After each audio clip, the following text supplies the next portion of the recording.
दोस्तों, कभी काल हम लोग अपने देश के बारे में सोचते रहते हैं, भारत और पाकिस्तान एक ही देश रहता तो कितना अच्छा लगता। लेकिन ऐसा नहीं हो सका। चलिए जानते हैं इसी के बारे में आज हम। अगस्त 1947 से लगातार हर वर्ष दक्षिण एशिया के दो देश भारत और पाकिस्तान अपना स्वतंत्रता दिवस मनाते हैं। 14 अगस्त को पाकिस्तान में यौम-ए-आजादी मनाई जाती है, तो अगले दिन 15 अगस्त को भारत में स्वतंत्रता दिवस की धूम रहती है। लेकिन एक सवाल ऐसा है जो आज के युवाओं के मन मस्तिष्क में रह रहकर ना चाहिए, आखिर किन वजहों से भारत को दो हिस्सों में बांट दिया। बंटवारे को लेकर हमें जो ज्ञान किताबों और टीवी से मिलता है वह यह है कि अंग्रेजों ने भारत से अपनी हुकूमत खत्म करने के पहले यह कदम क्यों उठाया था। इस बंटवारे की वजह से 1 करोड़ से भी ज्यादा लोगों को अपनी अपनी मातृभूमि छोड़कर जाना पड़ा था और आधिकारिक रूप से 1 लाख से ज्यादा लोगों को मौत के घाट उतार दिया गया था। ब्रिटिश हुकूमत में मुस्लिम बाहुल्य क्षेत्र को पाकिस्तान और हिंदुओं के आधिक्य वाले क्षेत्र को भारत घोषित किया था। दोस्तों, यदि आप मेरे हिंदी एशियन चैनल पर यह वीडियो देख रहे हैं तो कृपया वीडियो को लाइक करें। हालांकि माना तो यह भी जाता है कि इस बंटवारे के पीछे राजनीतिक महत्वाकांक्षा सबसे बड़ी वजह थी। ब्रिटिश ब्रॉडकास्टिंग कॉरपोरेशन के अभिलेखों के मुताबिक भारतीय राष्ट्रीय कांग्रेस और मुस्लिम लीग के शीर्ष नेतृत्व की जिद के चलते बंटवारा किया गया और भारत और पाकिस्तान नाम से 2 देश बनाए गए। इसमें से एक देश, जिसे पूर्वी पाकिस्तान या पूर्वी बंगाल कहा जाता था, अभी वह बांग्लादेश के नाम से जाना जाता है। वह पश्चिमी पाकिस्तान से 1700 किलोमीटर दूर था। इस तरह से कहा जाए तो धर्म के आधार पर भारत के 3 टुकड़े हुए थे। यह संभव है कि मुस्लिम लीग के नेता मोहम्मद अली जिन्ना की यह ख्वाहिश रही हो कि मुस्लिमों को एक अलग आजाद देश दे दिया जाए जहां वो अपने मुताबिक रह सके। हालांकि पाकिस्तान का विचार सन 1930 से पहले तक अस्तित्व में ही नहीं था।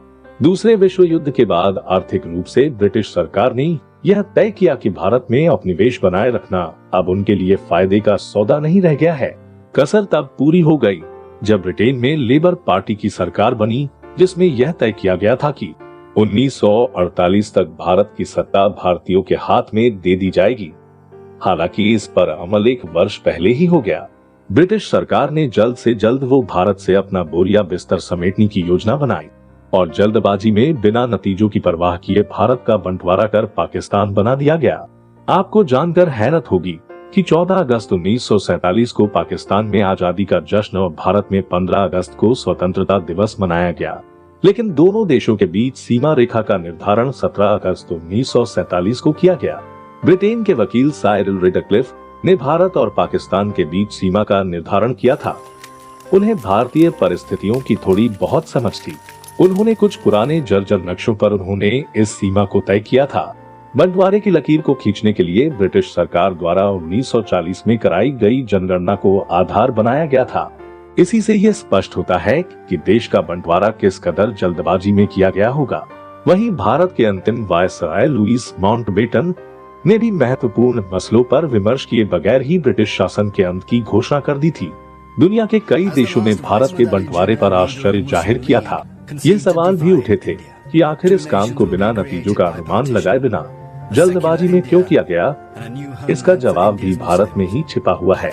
दरअसल 1947 से कुछ वर्ष पहले से ही ब्रिटिश हुकूमत को यह आभास होने लगा था कि उनके लिए भारत पर राज करना महंगा साबित हो रहा है। दूसरे विश्व युद्ध के बाद ब्रिटेन की आर्थिक स्थिति खराब हो रही थी।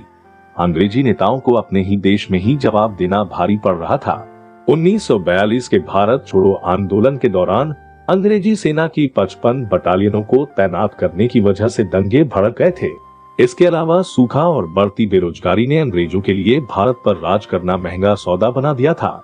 1942 के बंगाल के अकाल के बाद अंग्रेजों ने भारत में राशन प्रणाली शुरू कर दी थी। इससे भी भारतीय जनता में आक्रोश बढ़ गया था। उस वक्त तक अंग्रेजों की तरफदारी करने वाली मुस्लिम लीग का मोह भी उनसे भंग हो गया था।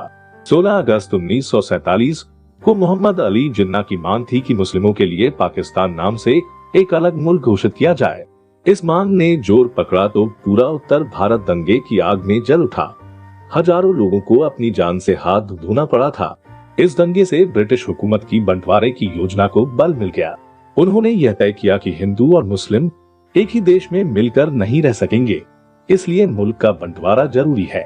जबकि सच ये था कि राजनीतिक नियंत्रण और पर्याप्त सैन्य बल न होने की वजह से दंगे फैले थे। पंजाब और सिंध प्रांत में रहने वाले मुस्लिम भी पाकिस्तान के पक्षधर थे। दरअसल इस क्षेत्र में उन्हें हिंदू व्यापारियों से प्रतिस्पर्धा करनी पड़ती थी, इसलिए मुल्क के बंटवारे से उनकी यह समस्या खत्म होने वाली थी। वहीं पूर्वी पाकिस्तान, जो कि अब बांग्लादेश के नाम से जाना जाता है, उन लोग भी गैर मुस्लिम सूदखोरों के चंगुल से आजाद होना चाहते थे। हालांकि बंटवारे से सबसे ज्यादा व्यावसायिक फायदा भारत को ही हुआ। देश की आर्थिक तरक्की में 90% भागीदारी वाले शहर और उद्योग भारत के हिस्से में ही थे। इसमें दिल्ली, मुंबई और कलकत्ता जैसे बड़े शहर भी शामिल थे। वहीं पाकिस्तान की अर्थव्यवस्था कृषि आधारित थी, जिस पर प्रभावशाली लोगों का एकाधिकार था। दोस्तों, अब आप जान चुके होंगे कि बंटवारे का क्या कारण था। दोस्तों, आपको यह वीडियो कैसा लगा कृपया कमेंट करें, और आप मेरी हिंदी एशियन चैनल पर नए हैं तो चैनल को लाइक और शेयर करें। जय हिंद दोस्तों, फिर मिलते हैं हम अगले वीडियो में।